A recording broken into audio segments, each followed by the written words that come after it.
Welcome back. Well, 2025 saw more big headlines for women in sport across our country. To talk about that, we're joined now by Allison Sandmeyer-Graves. She is the CEO of Canadian Women in Sport. Joining us from Calgary this evening. Allison, thank you so much for being with us to take a look back at the year that was, and really a tremendous year for women in sports, right? Oh, without a doubt, and more to come. For sure. What does your organization study say about the growth of professional women's sports, and what's driving that?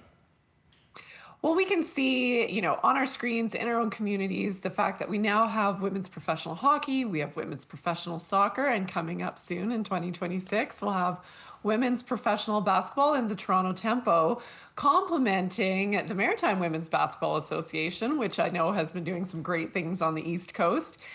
What we see, though, in the data is that it's not just anecdotal. This is a rising commercial engine here in Canada. It's doubled in market size in just 2 years, and it's set to surpass $500 million in sizing of market by 2030. So just a few short years away. So we're seeing some great momentum, and a lot of that is being driven by the fans themselves. And on the minds of many of those fans in this region, of course, professional women's hockey with the PWHL Takeover Tour making a stop in Halifax last week, and then again coming up in early January. What can you say about how this league has already taken off? Well, so we're into year 3, and I think what it's doing already is breaking down a lot of the myths and barriers that have held women's sport back in this country, which suggested that, there wasn't demand for this in our country. People might come out once, but they won't come time and time again over the course of a season. Well, the PWHL is just building on strength at this point. People are coming out in droves. They're wearing the jerseys. They know the players' names. They've got their favorites. The rivalries are taking shape. It truly has all the hallmarks of a great league. And we're so fortunate to have this in Canada and traveling across Canada, because truly we know hockey fans are coast to coast. And the opportunity to get to see them play live is such a special experience for fans. You can see it on your screens now. So I think it's wonderful the way that they're approaching this. And this tells us that there's some real staying power, which is, of course, what we want in Canada. Absolutely, and more room for growth. I mean, obviously Vancouver joining the league. I mean, what do you have any vision or any hope, I guess, in terms of what's next for the league? Well, at the end of the day, all of this is very early. And so the core priority right now is ensuring that this is here for the long run, really getting those sustainable, thriving teams, and the league overall is the goal. And there are still some hurdles to that. Every professional women's team and league right now is very focused on infrastructure in Canada. Lots of aging infrastructure and not always the right infrastructure for their needs. But we know that that is right down to the grassroots. So from top to bottom, infrastructure is a barrier. Getting more government investment, definitely more corporate investment as well, will be key.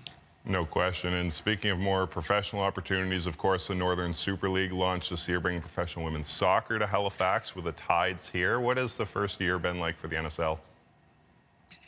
What a huge lift to get that off the ground, and they did such a beautiful job of it. I had a chance to see a few games. Haven't made it to Halifax yet. I've got to meet Jocelyn the Shark. She seems pretty incredible. But what a great, Canadian-made, coast-to-coast experience of soccer. Really setting the bar very high, and giving the fans a lot to cheer for. So this is the sort of thing that we're excited to see in this country. It was a big lift for those of you who went to see the documentary, The Pitch, to make this happen. And now our job is to rally behind these teams and this league and really support it to make sure that it's here for the long run so we can all benefit. No question. And on an individual level, there are so many women who had remarkable years, from Summer McIntosh in the water to Victoria Mboko on the tennis scene and Brooke Henderson in the golf world. How important was this year for these athletes? Well, they've been showing up year after year. And, I think Vicky Mboko's year was a breakthrough for many of us watching at home. And I think the continued strength of Canada's women athletes on the international scene so important to continuing to build that cultural momentum and support for women's sport in this country.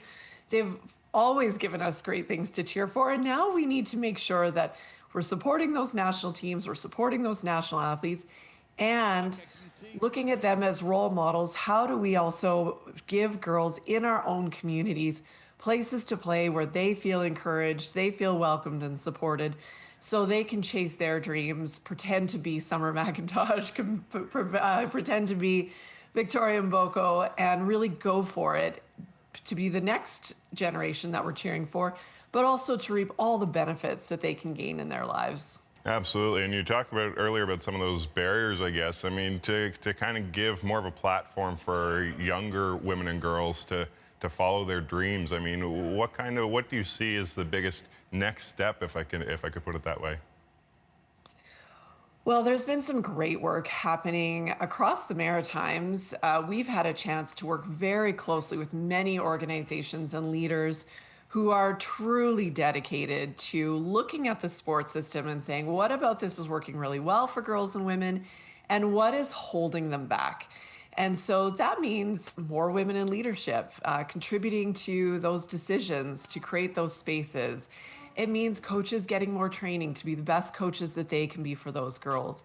It means looking at how we share our resources across all the people who are using them, whether it's our fields, our pools, our primetime TV slots, and saying, are we giving women and girls a fair chance here? And when we start to make those sorts of changes, what we find is that girls are telling us they're having a much better experience, and that's going to help them show up and stay longer through those teen years when they need it most.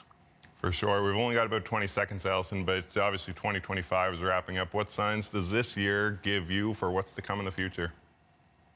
I think there's just tons of reason to be optimistic about where women's sport is going. We've got some Olympics coming up quickly starting in February of 2026. We've got the Toronto Tempo, Canada's new professional basketball team, tipping off hopefully in May. We've got to get through some labor disputes in the WNBA right now. And then there's just going to be so many stories as the NSL gets into their next year, as the PWHL gets deeper into their season. All in all, we have so much to cheer for going into 2026 and so many reasons to show up and support women's sport. A good way to end it right there. We are out of time. Thanks so much, Allison, and happy holidays to you. To you too. Thanks, Allison. That's Allison Sandmeyer-Graves, the CEO of Canadian Women in Sport. Stay with us. We'll be right back.